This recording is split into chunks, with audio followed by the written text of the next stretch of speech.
Welcome to my YouTube channel golden media.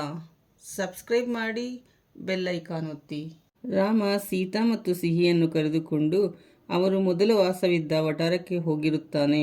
ಭಾರ್ಗವಿರವರು ಕರೆ ಮಾಡಿ, ಶಾಸ್ತ್ರಿಗಳು ಬರುತ್ತಾರೆ, ನೀವು ಬೇಗ ಬನ್ನಿ, ಮಾತನಾಡುವುದಿದೆ ಎನ್ನುತ್ತಾರೆ.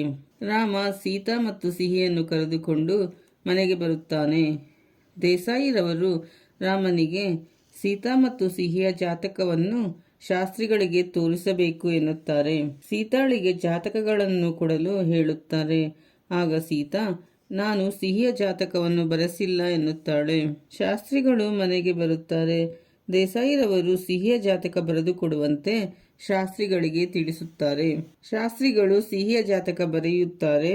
ಸಿಹಿಗೆ ಒಂದಲ್ಲ ಎರಡಲ್ಲ ಸಾವಿರಾರು ಕಂಟಕಗಳು ಇವೆ ಎನ್ನುತ್ತಾರೆ. ಈ ಮನೆಗೂ ಸಿಹಿಗೂ ಒಂದಲ್ಲ ಒಂದು ಗಂಡಾಂತರ ಬರುತ್ತಲೇ ಇರುತ್ತದೆ ಎಂದು ತಿಳಿಸುತ್ತಾರೆ. ಅದೇ ಸಮಯಕ್ಕೆ ಭಾರ್ಗವಿರವರ ಮಗ ಸಿಹಿ ಬರುವ ದಾರಿಗೆ ಗೋಲಿಗಳನ್ನು ಹಾಕಿ ಅವಳು ಬೀಳುವ ಹಾಗೆ ಮಾಡುತ್ತಾನೆ. ಸಿಹಿ ಕೂಗಿಕೊಳ್ಳುತ್ತಾಳೆ.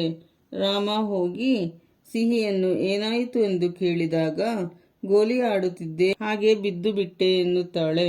ದೇಸಾಯಿರವರು ಪೂಜೆ ಮಾಡಿಸಿದರೆ ಸಿಹಿಗೆ ಬರುವ ಗಂಡಾಂತರಗಳನ್ನು ತಪ್ಪಿಸಬಹುದೇ ಎನ್ನುತ್ತಾರೆ. ಆಗ ಶಾಸ್ತ್ರಿಗಳು, ಪೂಜೆ ಮಾಡಿಸುವುದರಿಂದ ಗಂಡಾಂತರಗಳನ್ನು ಕಡಿಮೆ ಮಾಡಬಹುದು, ನಿಲ್ಲಿಸಲು ಸಾಧ್ಯವಿಲ್ಲ ಎನ್ನುತ್ತಾರೆ.